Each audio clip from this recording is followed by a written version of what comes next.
Bonjour, Jean-Marc Espel, coach-golf.com.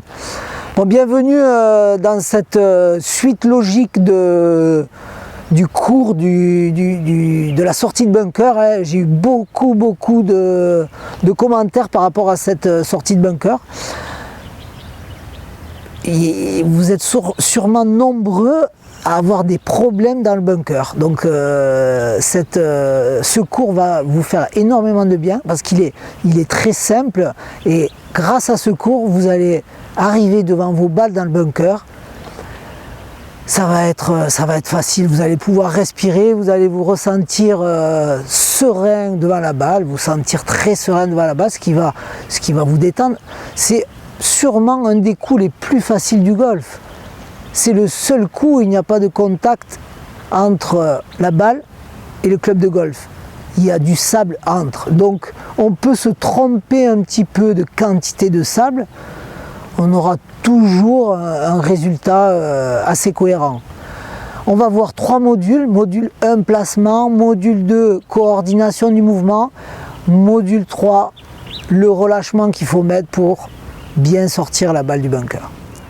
Donc nous allons voir ces 3 modules, mais en priorité on va revoir le club ensemble.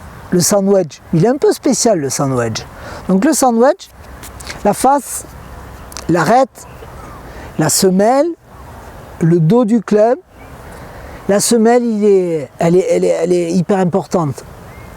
Le rebond aussi. Le rebond c'est ce qui se passe entre l'arête et le dos du club.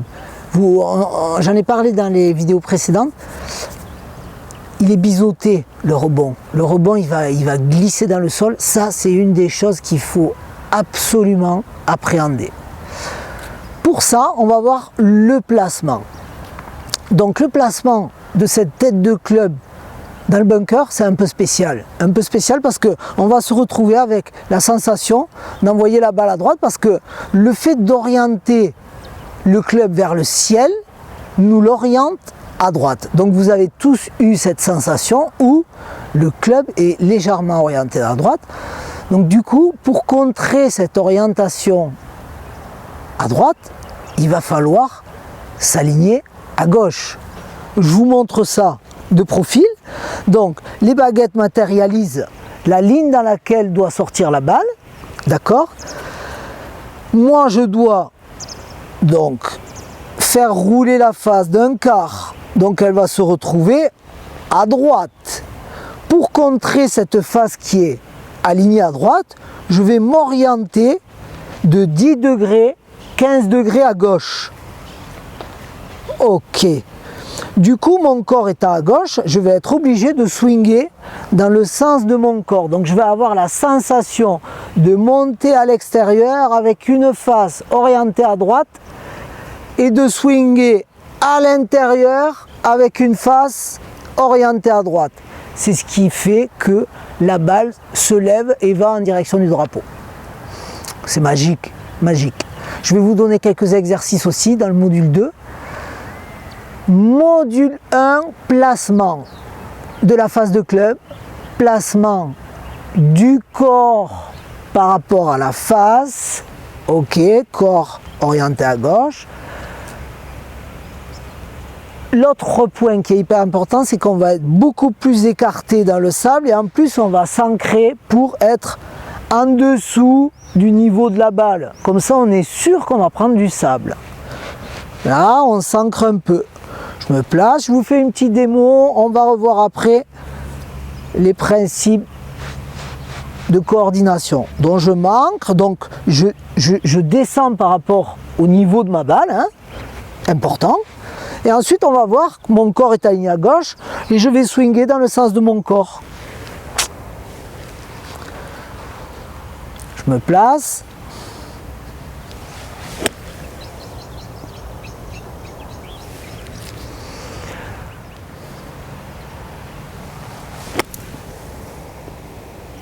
Tcha! Elle a failli rentrer. Donc, on a vu le placement. Maintenant, on va voir quoi faire dans le mouvement.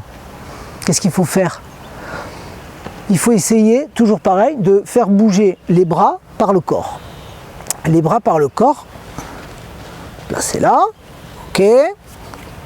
L'objectif, c'est tourner le corps pour amener le club vers l'avant, lui donner un petit peu de vitesse. Souvent, je vois beaucoup trop de joueurs.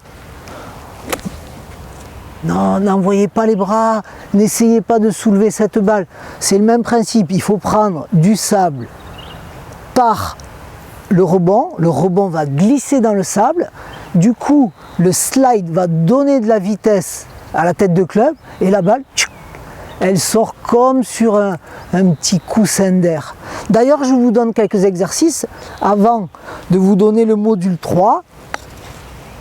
Les exercices, un très bon exercice, ça je l'ai appris, j'ai regardé, j'aime bien Miguel Ángel Jiménez, ce joueur qui a joué sur le circuit européen pendant longtemps. Pour ressentir le sable, lui, il s'entraîne qu'avec la main droite.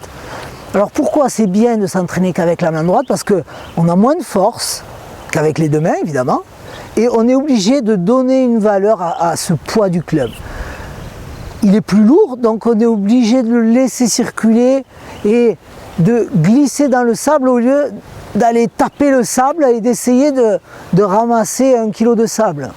Donc vous essayez de donner une valeur, ouvrir la face toujours, et vous essayez que par la main droite de laisser circuler le poids du club à travers le sable. Avec le placement qu'on a vu en module 1. Donc je me place. Toujours pareil, je vais monter un petit peu à l'extérieur avec une face orientée à droite et j'essaie de sortir la balle. Vous avez vu que j'ai évidemment moins de facilité à une main, mais c'est un exercice qui va vous permettre de coordonner corps, essayer d'enlever du sable. C'est un très bon exercice pour arriver à ressentir la quantité de sable qu'il faut prendre et le slide du rebond à travers le sable. Deuxième exercice, évidemment, vous l'avez compris, c'est le côté gauche. Le côté gauche, normalement encore plus facile dans le mouvement, mais le côté gauche, il est toujours un petit peu plus faible que le côté droit, donc il faut lui donner un petit peu de coordination, il faut lui donner un petit peu de muscle au fur et à mesure quand on le travaille avec le poids, parce que amusez-vous à prendre un sandwich qu'avec le côté gauche et vous allez voir vos muscles des avant-bras qui travaillent énormément, parce que avec les deux mains, fatalement il devient plus léger, avec une seule main, l'avant-bras du côté gauche qui se raidit, qui se contracte, donc il faut arriver à ressentir le poids tout en laissant circuler le club, sans chercher à se contracter. Dans le module 3, on va voir donc tout ce qui est relâchement, c'est-à-dire pression des mains. Toute la zone fermée, il faut que ce soit beaucoup plus relâché. Grâce à cette zone relâchée, vous allez avoir un corps qui tourne autour de la balle, qui glisse dans le sable et qui fait que cette balle se lève. Essayez de mettre à l'intérieur de tous vos coups la bonne pression sur le grip. La bonne pression pour vous, c'est quelle valeur de poids vous donnez à vos mains et au club. Quelle valeur de poids vous leur donnez. Donc ça, sur tous les coups que nous allons travailler, je vais vous demander d'être relâché. Être relâché, donner une valeur de poids à ce club, ce qui va permettre d'être beaucoup plus coordonné. Pensez toujours à ce rythme, le rythme. On va faire une vidéo sur le rythme par rapport à la régularité. Le rythme, c'est ne pas jeter le club d'en haut pour essayer de sortir cette balle. On précipite le mouvement parce que on veut sortir cette balle du bunker. Donc je vous conseille vraiment de travailler en douceur dans le bunker. C'est vraiment ce poids qui traverse le sable et qui amène la balle à l'extérieur du bunker.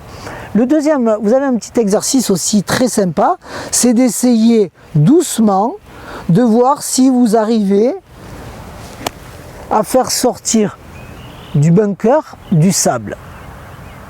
Si vous arrivez à faire sortir du sable du bunker, naturellement la balle va se trouver à un moment donné dans le passage du sable que vous projetez à l'extérieur du bunker, et là la balle va sortir du sable facilement. Et je vais vous rajouter quand même le principe du rétroviseur amélioré. Amélioré, pourquoi? Parce que grâce à ces positions, vous allez pouvoir vérifier toujours si vous êtes bien placé par rapport au rétroviseur. On demande des placements. Ça c'est un principe technique qui empêche la face de club d'être fermée dans le mouvement. Ce qui est face de club fermée pour aller vers le haut, c'est compliqué. Donc pensez toujours le rétroviseur à l'intérieur des principes techniques qu'on a mis. Le rétroviseur permet de conserver une face ouverte tout le long du mouvement. Grâce à ça et ça, vous aurez une face ouverte tout le long du mouvement. Donc pensez-y, mettez de l'huile, toujours de l'huile à l'intérieur de votre mouvement. Pensez aux 3 modules et le principe du rétroviseur. Je vous dis bye bye, à bientôt, à la semaine prochaine pour un cours de régularité sur les fers.